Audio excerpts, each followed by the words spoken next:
Hello mes petits cinéphiles, j'espère que vous allez bien. Récemment sur TikTok et Instagram, je vous ai proposé les top 10 d'un peu tous les films qui m'ont marqué cette année. Et je me suis dit pourquoi pas vous faire une petite vidéo ici de mon top 50, donc les 50 meilleurs films que j'ai aimés cette année.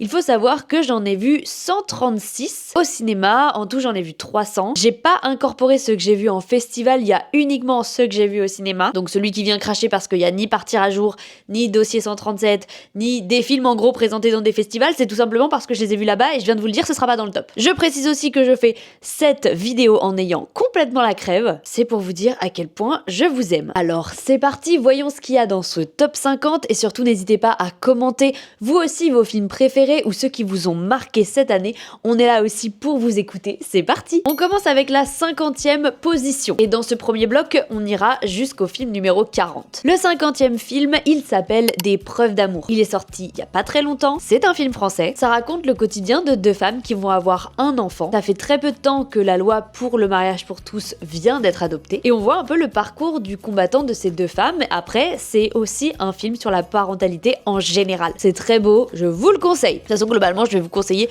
tous les films de ces tops. À la position 49, nous avons le film Zootopie 2. Et oui, vous verrez, j'ai mis à la fois les films d'animation, les films en prise de vue réelle, les documentaires, tout est mélangé là-dedans. Zootopie 2, j'ai trouvé que c'était une bonne suite. Ça prend des devants politiquement parlant qui sont très intéressantes et assez peu communes chez Disney, je dirais. C'est marrant parce qu'il y a plein de gens qui se sont énervés parce que j'ai dit que Zootopie c'était un film anti-extrême droite. En même temps, pardon, mais si vous ouvrez les yeux 2 minutes, c'est 100% le cas. Numéro 48, j'ai mis Chien 51, un autre film français qui a été énormément boudé par plein de gens. Je suis désolée, moi j'ai adoré, en tout cas la projection que j'ai eue de Chien 51. Il faut savoir que la semaine avant, j'étais jury dans un festival de films de guerre et que pendant une semaine, j'ai vu que des films de guerre. Le premier film que je vois en rentrant à Paris, c'est Chien 51, et ben forcément, ça m'a fait plaisir. Ça m'a fait plaisir de voir un film vraiment de divertissement pur. Et ça a sûrement aidé à l'amour que j'ai porté pour ce film, parce qu'à côté de moi, personne n'était d'accord. Mais c'est pas grave, je continue à dire qu'on a quand même fait un bon travail de science-fiction en France, et que c'est assez rare. À la place 47, nous avons un film qui s'appelle September and July. J'aime bien ce film parce que il te pose une ambiance un petit peu étrange entre deux sœurs, et t'es pas trop capable de vraiment dire pourquoi. Juste, tu trouves ça parfois bizarre, mais soit. Jusqu'à ce que tu comprennes. Ouais, ce film, il y a un endroit où il m'a particulièrement fasciné quand même. À la place 46, nous avons When the Light Breaks. Faut savoir que ce film, j'ai été en collab dessus. Être en collab, ça veut dire que j'ai été payée par le distributeur pour en parler. Et malgré ça, ça a quand même été un énorme coup de cœur pour moi. J'ai adoré ce film, je pense que je l'ai vu à un bon moment. Il est très court, je crois qu'il fait 1h15. Et ça parle du deuil, mais du deuil de la jeunesse. Quand quelqu'un d'assez jeune meurt et comment les autres continuent à vivre. Ça parle aussi de comment tu fais ton deuil quand on ne sait pas que tu étais aussi attaché à la personne. Et c'est des questionnements que moi j'ai déjà pu me poser dans la vie, peut-être vous aussi, et les images de ce film sont absolument sublimes. Place 45, nous avons le film Little Jaffna. D'ailleurs, le comédien qui est aussi le réalisateur est en lice pour les espoirs masculins au César. C'est un film qui m'a beaucoup surprise parce que je sais pas trop à quoi je m'attends, mais je m'attends pas à ça. J'ai été hyper surprise par la forme du film qui marche très bien, un petit peu thriller, très captivant, alors que je m'attendais pas du tout à ça. Il est fait de manière assez impressionnante et en plus par des gens passionnés. En 44e place, nous avons le film The Brutalist. Film qui pour moi m'a prouvé qu'il faut absolument réinstaurer les entr'actes dans les films qui font 3 heures. Parce que c'est génial et en plus ça rend beaucoup plus digeste le film. The Brutalist, c'était quand même une énorme pièce de cinéma. Je dis pas que j'ai tout aimé, je dis pas non plus que je le reverrai, mais je trouve que la forme était tellement intéressante qu'il mérite sa place dans ce top. En 43e place, nous avons Familia. Ça, je suis quasiment sûre que tu l'as pas vu. Que personne l'a vu. J'ai l'impression que moi je l'ai vu en projet presse et qu'après il est passé complètement inaperçu. Or Familia, c'est un thriller qui marche très bien, qui est très angoissant, mais qui parle aussi des familles dysfonctionnelles et surtout des hommes qui battent leurs femmes et qui font de la pression psychologique sur elles et sur ses enfants. Voilà, je vous le conseille. Faut que j'arrête de dire je vous le conseille parce que là on est rendu. En 42e place, nous avons Comment devenir riche grâce à sa grand-mère. Élu titre le plus long de l'année, je crois bien. J'ai aimé ce film parce qu'il était très beau, très poétique et il avait plein de touches d'humour. Rien que dans le titre, hein, vous l'avez compris. Un bel hommage aux petits-enfants pour leurs grands-parents. En 41e place, Classe moyenne. Film français qui est sorti à la fin de l'été, qui pour moi aurait été mieux sorti au mois de juillet, qui met au sein d'une même maison des riches et des plus pauvres, donc de la classe moyenne on va dire, qui s'occupent de leur maison de vacances. Sauf qu'une rivalité va naître entre les deux et ça va amener à des situations assez comiques. En 40e place, nous avons le film Au rythme de Vera. Ça pareil, je pense que personne ne l'a vu. Quand je dis ça, si toi tu l'as vu, n'hésite pas à me le dire parce que vraiment je cherche des gens qui l'ont vu comme moi et avec qui on peut en discuter quoi. J'ai adoré ce film parce que il est très rythmé, avec un personnage principal qui a fond la caisse. Vraiment, tu ressortais de la projection, tu te disais je vais conquérir le monde ou au moins je vais mettre à bien tous les projets que j'ai personnellement. Toute l'énergie qui s'en dégage, c'est fou, c'est très rythmé aussi par de la musique. C'est un film pour vous réveiller. On a fini cette première partie, donc de 50 à 40, ça va, vous tenez le coup, vous suivez tout. Maintenant, on va rentrer dans le top 30 avec en 39e position Bring Her Back. Un des films d'horreur assez mythiques qui est sorti cet été, hein. Je sais pas ce qui s'est passé, ils nous en ont sorti un par semaine, c'était la folie. J'adore les films d'horreur, hein, si jamais vous débarquez. Bring Her Back, j'ai trouvé ça bien, un peu moins bien que ce que je pensais, parce que j'avais des attentes trop élevées, mais comme souvent dans des films qu'on me vend énormément, j'ai des attentes élevées. En fait, je pense que le concept aurait pu aller encore plus loin, mais il y a en effet certaines séquences qui ont complètement retourné la tête des gens. Et je comprends, je vous conseille de ne pas manger avant. En 38e position, nous avons la comédie Bonjour l'asile. Comédie française qui interroge un peu sur qui sont les vrais fous dans notre société. Est-ce que c'est nous ou est-ce que ce sont les gens qui essayent d'autres manières de vivre, plus alternatives, plus responsables, plus à l'écoute de l'autre? En tout cas, c'est ce que le film interroge et je trouve que c'est très bien fait. Et en plus, vraiment, c'est drôle. En 37e position, j'ai mis le film 28 ans plus tard. J'ai rattrapé toute la saga 28 cette année et 28 ans plus tard, bah, ça a été une bonne surprise. Pour le coup, c'est différent des autres, mais j'ai bien aimé. Après, moi, j'aime bien les zombies, j'ai trouvé qu'ils étaient hyper bien faits. La manière de filmer aussi, le médium est intéressant. Ouais, bonne découverte, je me demande ce que ça va donner la suite. En 36e, j'ai mis You-Roy, le film avec Orelsan que je n'attendais pas du tout. Vraiment, à aucun moment, je me suis dit que j'allais aimer ce film. Et je me suis pris une claque. Pas une claque cinématographique, mais une claque déjà parce que c'est très drôle. C'est bien joué, contrairement à ce que j'aurais pu penser. C'est un peu du genre. Ça a essayé des trucs qui sont certes pas forcément hyper tous bien faits à la perfection, mais je salue la proposition, quoi. C'est vraiment un délire de gens qui avaient envie de faire ce film et ils y sont allés à fond. J'ai passé un super moment. Et en plus, j'ai eu une casquette. En 35e, nous avons le film Sirat. L'espèce de film qui a fait l'effet d'une bombe nucléaire chez tout le monde. J'entends, il y a des gens qui n'ont pas supporté, qui sont même partis. Moi, j'ai eu la chance de voir Sirat quand la hype n'était pas encore là, parce que je l'ai vu en avance. Je pense que j'aurais moins apprécié si j'avais eu connaissance de toute la hype. Dites-vous que, bon, pour ceux qui n'ont pas vu Sirat, je ne vais pas spoiler, mais à certains moments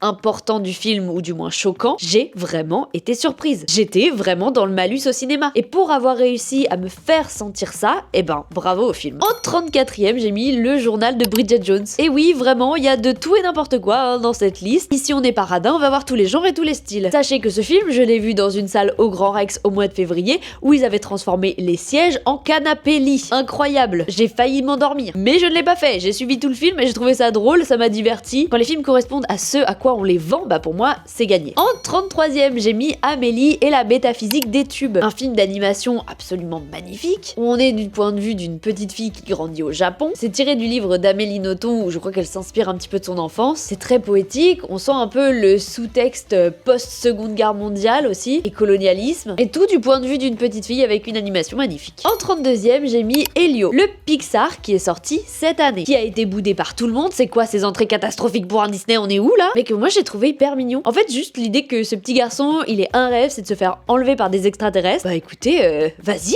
À la 31e place, j'ai mis Valeurs sentimentales. Il y a des gens qui ont été extrêmement touchés par le film, d'autres pas du tout. Moi, je me retrouve un peu au milieu. J'ai beaucoup aimé le film, je l'ai trouvé touchant, prenant. Après, j'avais pas forcément de choses auxquelles m'identifier plus que ça. Vous allez me dire, c'est peut-être pas plus mal. Mais je trouve que l'histoire de la mémoire dans la famille, qui est transmise à la fois dans des lieux ou par des témoignages, c'est un sujet qui m'intéresse énormément. En 30e, j'ai mis Conjuring. Oui, celui qui est sorti cette année. Moi, je suis vraiment une flippette en plus, donc j'adore les films d'horreur, mais je sursaute à peu près toutes les 15 secondes. Et je sais pas, celui-là, je trouve qu'il a marché. Je m'attendais à rien, je m'attendais même à être déçue. Et je sais pas, ça a fait le taf chez moi. J'ai eu peur, j'ai pas trouvé ça trop tiré par les cheveux par rapport à d'autres Conjuring qu'on a pu avoir. Je trouve que ça formait une belle conclusion. On a fini le top 30, ça va, tout va bien, tu vas aller te faire un café parce qu'on n'a pas fini. Mais si tu fais un café, tu mets sur pause quand même. On va attaquer toute la vingtaine, c'est-à-dire de la place 29 à la place 20. Ça commence à être sérieux là. En 29e place, j'ai mis Ma mère, Dieu et Sylvie Vartan. J'ai rattrapé ce film hyper tard parce que j'avais pas très envie de le voir. Y a rien qui m'intéressait dans le pitch ni dans la bande-annonce. Et pourtant, quand j'y suis allée,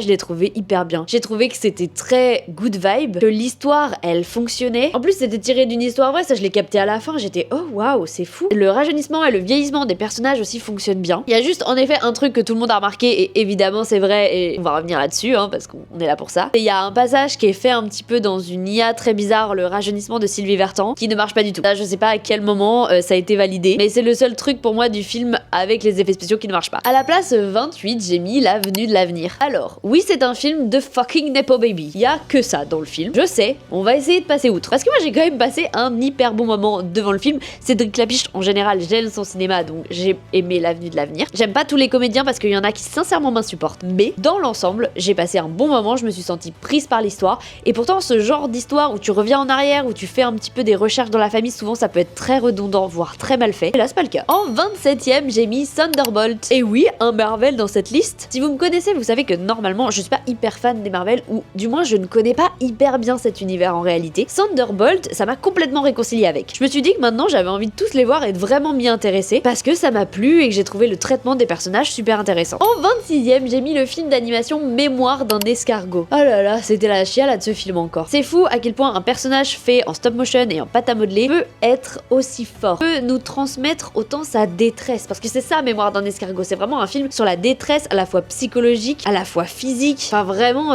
ce personnage-là, il a que des problèmes et en même temps on comprend pourquoi il en arrive là. Heureusement que ça finit quand même un peu bien parce que sinon c'était pour nous achever, je pense. En 25ème, j'ai mis Oksana. Oksana, c'est un film qui parle de l'histoire des Femen. Et moi je me rendais compte que je connaissais pas du tout leur histoire. Oui, on voit les actions des Femen parce que ce sont des actions un peu choc, mais on se pose jamais la question de savoir pourquoi. Et ben ce film répond un petit peu à cette question. En 24ème, j'ai mis Other. C'est un film aussi un peu d'horreur, plutôt thriller horreur, on va dire, comme ça on met tout le monde d'accord. C'est dérangeant parce qu'on voit très rarement les visages, à part le visage du personnage principal, on est très à l'extérieur des autres visages et ça tourne aussi un petit peu autour du visage, autour de l'apparence. Quand on est une femme, ça le tourne un peu en film d'horreur. Alors, ça n'a rien à voir avec The Substance, mais moi j'ai été prise dans le truc. En 23ème, j'ai mis The Funnican Scheme, le film de Wes Anderson. Il est vrai que moi j'étais pas forcément très habituée de son univers. Je crois que j'ai vu que 3 films en tout de Wes Anderson, avec Asteroid City et The Grand Budapest Hotel. Et j'ai vu aussi ses films d'animation, j'ai vu L'île aux chiens et Fantastic Mr. Fox. Et du coup, son univers cinématographique, je le connais et je le connais pas en même temps. Donc j'ai été surprise par The Funnican Scheme. Et là où des gens ont moins aimé parce que justement, au bout d'un moment, ils sont en mode on a compris. Moi, j'ai pas encore cette sensation-là vers Wes Anderson, donc ça ne me dérange pas. En 22ème, j'ai mis Les enfants vont bien. Le film de Nathan Ambrosioni avec Camille Cotin, qui a aussi fait pleurer énormément de gens. Parce qu'en fait, ça s'intéresse aux personnes qui disparaissent volontairement. Et qu'est-ce qui se passe quand tu disparais volontairement? On ne peut pas te chercher. Et quand t'as confié tes enfants, ce qui se passe dans le film, à ta sœur, qu'est-ce qu'elle fait avec? Là, on est dans un petit panel de films français parce qu'à la place numéro 21, nous avons L'épreuve du feu. L'épreuve du feu qui était pour moi une surprise cet été. Je pense que personne n'attendait ce film parce que le scénario n'est pas grandiloquent, c'est fait par des jeunes globalement. Et pourtant, le film il est tellement juste, ça prouve justement qu'il n'y a pas besoin d'énormément de choses pour qu'un film soit bien. Juste une interprétation sincère et un discours sincère des personnages forts, et ben ça peut suffire. En 20ème, j'ai mis Furcy né libre. Alors, petite subtilité, ce film sort en 2026, il sort le 14 janvier. Je ne sais pas quand je vais sortir cette vidéo, mais c'est le 14 janvier que ce film sort. C'est adapté d'une histoire vraie d'un esclave qui en fait découvre à la mort de sa mère qu'il est affranchi depuis sa naissance. Vous imaginez un petit peu le choc, surtout à l'époque. Sauf que ses maîtres n'ont pas du tout décidé de l'entendre de cette manière, et ça va être une bataille juridique à l'époque entre un esclave et ses maîtres. On a fini cette tranche-là. Là, les gars, on entre dans le vif du sujet. Il nous reste 19 films à classer. C'est pour moi donc les 19 meilleurs. Là, on entre dans le top 20, c'est quand même du lourd. Tu peux aller te chercher un verre d'eau. En 19ème position, on a un film canadien qui s'appelle Ça me fait plus rire. En anglais, le titre c'est I Used to Be Funny. Personnellement, je le trouve beaucoup mieux en anglais. Comme quoi, l'interprétation et l'analyse des titres de films, c'est quand même assez important. Ça parle d'une jeune fille qui est humoriste, mais qui s'occupe aussi un peu en mode babysitter d'une adolescente qui s'appelle Brooke et qui a 15 ans. Brooke qui a perdu perdu sa maman et qui depuis est en roue libre. Brooke qui vit avec son père qui va commencer à être extrêmement étrange envers Sam. Et en fait, c'est comment on vit avec un traumatisme quand en même temps on doit aider quelqu'un qui ne va pas bien. En fait, c'est une sorte de triangle de cercle vicieux qui est assez intéressant à analyser. Et l'imagerie de ce film est top. En 18e place, nous avons Alpha, le film de Julia Ducournau. Pareil, tout le monde n'est pas d'accord. Moi, j'aime son cinéma. Je trouve qu'encore une fois, c'est une cinéaste française qui essaye des choses et c'est assez rare finalement. Moi, j'ai bien aimé Alpha. Je trouve que ça fonctionne. J'avoue que la plupart des critiques que j'ai vues, je ne les comprends pas. Voilà, on va être franc. Je comprends pas comment on peut reprocher autant de choses à ce film. Je pense que les gens avaient beaucoup d'attentes en vue de la précédente Palme d'Or, mais si elle avait pas eu de Palme d'Or, je pense que les gens n'auraient pas été aussi virulents. En 17e position, c'est un film qui s'appelle Qui brille au combat, qui est sorti le 31 décembre, donc vraiment ras les fesses de 2025, et la réalisatrice, elle s'inspire de sa vie. En fait, elle avait une sœur handicapée, avec un lourd handicap, et c'est comment une famille se construit autour de ça. Et comment on est adolescent avec un frère ou une sœur qui a un lourd handicap, on grandit plus vite, comment on s'en occupe. C'est hyper émouvant, par contre vous allez pleurer. En 16e, j'ai mis Didi. Didi, j'ai adoré parce que c'est un film américain, mais qui parle de la jeunesse de ma génération. Parce que je sais pas quel âge t'as, hein. Mais en tout cas, moi je suis née en 1998, j'ai grandi dans les années 2000, et Didi, ça parle de ça, des jeunes qui ont grandi dans les années 2000, fin 90, avec l'avènement d'internet, toutes les conneries qu'on faisait avec YouTube, et c'est un peu marrant d'avoir des films qui, ça y est, commencent à traiter de notre propre jeunesse. Ça veut aussi dire qu'on est vieux, mais ça c'est un autre sujet. En 15e, j'ai mis Sans pitié. Alors ça aussi, c'est un film qui sort en 2026, aussi le 14 janvier. Encore une fois, je ne sais pas quand sort cette vidéo, donc peut-être qu'il est déjà sorti. C'est un film de vengeance, c'est un film français, mais qui pour moi ne ressemble pas du tout à un film français, et c'est ce qui en fait aussi sa singularité. C'est l'histoire de deux frères,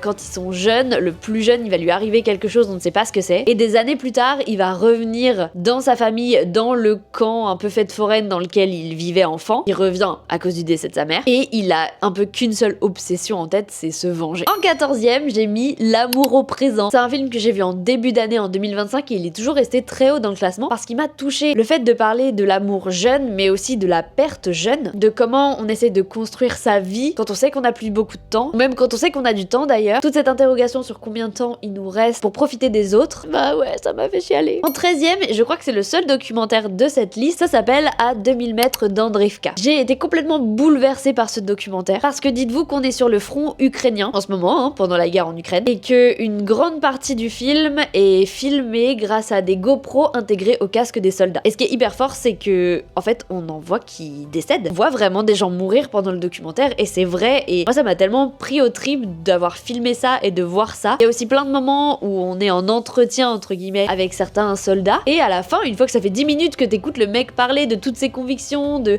sa famille, tout ça, et ben il y a un panneau qui dit que 3 mois après les tournages de ces images, le mec s'est fait tuer. Et c'est que ça, et ça te rend compte de l'absurdité de la guerre pour libérer une ville qui est en réalité déjà totalement en ruine. En 12e, j'ai mis Bugonia, le film de Yorgos Lanthimos. Moi j'adore ce mec, hein, c'est un fou du bus, on est tous d'accord là-dessus, mais il a des idées de mise en scène qui marchent trop bien, qui moi me surprennent et m'emmènent dans son univers. En fait j'aime bien les cinéastes où on est capable d'identifier leurs pattes directement. Tu vois un film de Yorgos Lanthimos, tu sais que c'est Yorgos Lanthimos, t'as pas de doute. Tout comme tu vois un film de Tim Burton, c'est la même chose. Et ben j'aime les cinéastes qui ont une patte aussi forte pour que tu puisses justement te faire ces réflexions là. En 11e, j'ai mis Companion. Ça c'est un film d'horreur entre guillemets, pour moi c'est de l'horreur popcorn, mais je trouve que ça marchait trop bien. Déjà parce que j'avais pas vu la bande-annonce. La bande-annonce, elle spoilait le twist. Non mais on est où là? Heureusement que j'ai pas vu la bande-annonce. Du coup j'ai été super surprise parce que moi je suis quelqu'un d'assez naïve au cinéma. On m'emmène dans une histoire, je te crois, hein. Et donc le twist, je l'ai trouvé très cool. Même en le revoyant une deuxième fois, en ayant connaissance du twist, j'ai trouvé ça aussi sympa. Ça y est, on entre dans le top 10, les 10 meilleurs films que j'ai vus au cinéma cette année. J'espère que vous êtes prêts. En plus, je suis 100% sûre que vous n'allez pas être d'accord avec moi, c'est super. En 10e, j'ai Materialist. Céline Song, elle avait fait Past Life avant, et Past Life, je l'avais pas trop aimé. Là, Materialist, j'ai été hyper conquise du début à la fin. Je trouve que la manière dont on parle des relations amoureuses aujourd'hui, elle est super intéressante. À quel point on est plus consommateur de l'amour que juste, bah voilà, ça nous tombe dessus et c'est cool. Mais en même temps, voir jusqu'où ça peut aller, tous ces délires de sites de rencontres, d'agences matrimoniales, il se passe pas que des choses chouettes hein, dans Materialist. À quel point des fois on peut être attiré par une personne mais on se rend compte qu'on la connaît pas du tout. J'adore l'idée. En 9e, c'est un film français qui s'appelle L'attachement. L'attachement, il assume cueillir alors que je ne l'attendais pas du tout. Et pourtant, j'ai adoré. J'ai trouvé ça sincère, j'ai trouvé ça très triste hein, aussi, féministe. Et ouais, j'ai été totalement embarquée dans l'histoire, dans le jeu des comédiens, dans le jeu de ce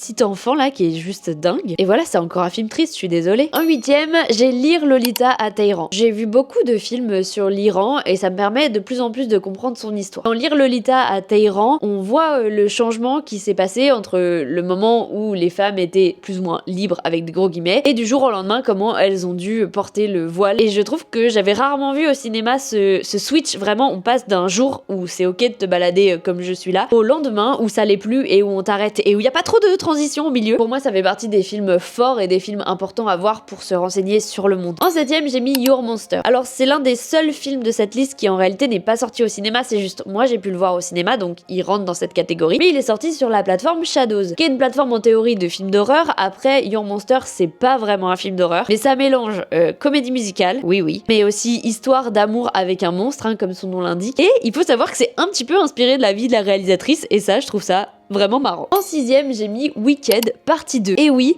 j'avais pas trop aimé la partie 1 et pourtant la partie 2, elle m'a conquise à tous les points de vue. Déjà, j'ai trouvé la narration bien mieux, ça avançait plus vite, des choix de mise en scène aussi très chouettes. Depuis, j'ai vu Wicked à Londres, j'ai pu faire le comparatif avec la comédie musicale et je trouve que la deuxième partie est bien adaptée. Et puis les chansons, elles m'ont terminé quoi, vraiment. C'est un film sur l'amitié et je trouve qu'il y en a pas forcément tant que ça, surtout dans des strates aussi grosses. J'ai vraiment passé une super soirée. En 5ème, j'ai mis Dangerous Animals. Très étonnant, vous allez me dire, moi aussi ça m'étonne, mais en fait ça a été ma meilleure séance de cinéma de l'année. Je l'ai vu au Festival de Cannes et j'ai jamais vu une salle comme ça. C'était impressionnant. Il y a eu un standing ovation de 10 minutes, alors que pareil, c'est un film d'horreur de la catégorie popcorn, mais comme ça reste l'un de mes meilleurs souvenirs de cinéma, bah il était obligé de se retrouver dans ce top. En 4ème, j'ai mis Dalloway. Ah là là, je sens que vous allez pas être d'accord avec moi et c'est ok. Dalloway, c'est un film français de Yann Gozlan, qui est encore un film de science-fiction. Et il y a plein de gens qui l'ont pas aimé, mais je comprends pas forcément pourquoi. Moi, j'ai aimé la manière dont il traite de la science-fiction parce qu'elle est assez réaliste et crédible et ça c'est rare dans les films français. Puis surtout, il y avait un regard sur l'intelligence artificielle que beaucoup ont traité de boomer. Mais en soi,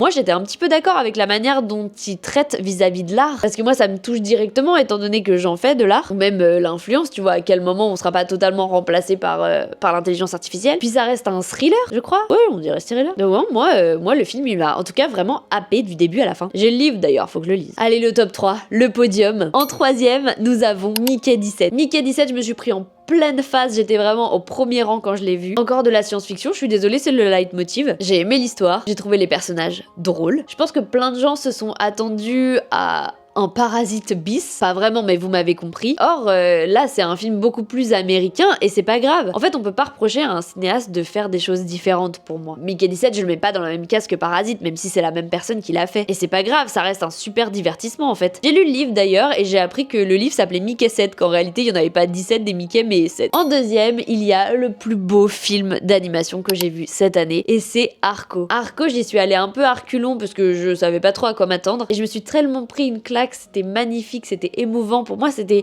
une relecture du mythe de Peter Pan avec quelques images un peu trauma, hein, on va pas se mentir, genre le robot. C'est pour moi en même temps une fable écologique. Il y a pas mal de gens qui lui ont trouvé des similitudes avec l'univers de Miyazaki et l'animation, elle est magnifique. C'est un peu triste, oh là là. Et enfin, en premier, le meilleur film que j'ai vu cette année. Bon, vous serez peut-être déjà au courant, hein, surtout si vous me suivez aussi sur TikTok et sur Instagram, mais c'est Life of Chuck. Life of Chuck, il a eu le pouvoir de me faire repenser un petit peu les choses. C'est vrai qu'il y a des films qu'on voit et tout de suite on se dit que c'est des bangers absolus. Et bah Life of Chuck pour moi ça en fait partie. C'est un film en 3 parties qui est un peu construit à l'envers, mais qui invite à profiter de la vie, parce qu'on sait pas quand elle peut s'arrêter. Et des fois, le message, il peut être aussi simple que ça, et ben, ça peut t'animer. Après Life of Chuck, en général, vous avez envie d'aller danser avec des inconnus dans la rue, vous avez envie d'exprimer vos sentiments au monde, vous avez envie de vivre, parce que la fin du monde, que ce soit la fin de vous ou la fin du monde, en général, elle peut arriver à n'importe quel moment. Il y a tellement de poésie dans ce film. Le réalisateur, c'est Mike Flanagan, qui avait réalisé The Haunting of Hill House et The Haunting of Bly Manor,